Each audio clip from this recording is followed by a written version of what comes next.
that only you, O Lord, in this most separatist and divisive season, could ever gather a people of every age, hue, race, creed, of various nationalities, ethnicities, and faiths, to demonstrate a peaceful unity and foster a bright light of hope into the depths of global darkness. Let the onlookers of curiosity and doubt take note that this is the reason and the just cause of our assembling here together.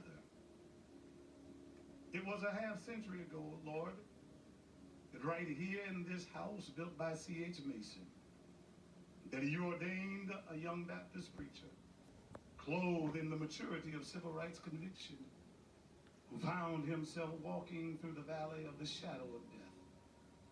You empowered Dr. Martin Luther King to lift his voice like a trumpet and assure the disenfranchised, forgotten, helpless, vulnerable, and the weak that there was a promised land.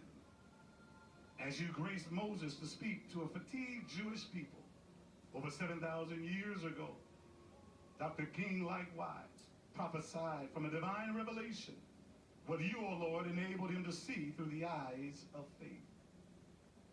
His shadow of death became a reality one day later on April 4th, when a gunshot rang out over at the Lorraine Motel a few blocks from here. Many declared that Dr. King was just another false prophet, crying in an abandoned wilderness of despair. However, we stand here this evening to proclaim and to declare that the promised land that Moses and, yes, Dr. King saw yet exists even today. And its existence is not contingent upon who occupies the White House, nor is it reliant on the mutual cooperation of the United Nations. But it exists because you gave us a promise. And it continues because your word is true and shall stand forever. So this evening, we serve a notice to all of the negative and oppressive powers that be, that it is true that the mantle fell 50 years ago. But like the prophet Elisha, we are that generation that ran over and picked up that mantle.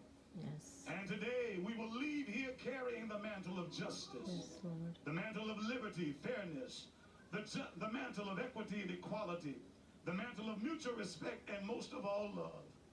And as Elisha called upon you, the God of Elijah, with this mantle, we shall call upon you as well, the God of Abraham, Isaac, and Jacob, the God of Joseph, Moses, and Joshua, the God of Peter, James, and John, the God of Douglas, Turner, and Du Bois, the God of Tubman, Truth, and Bethune, the God of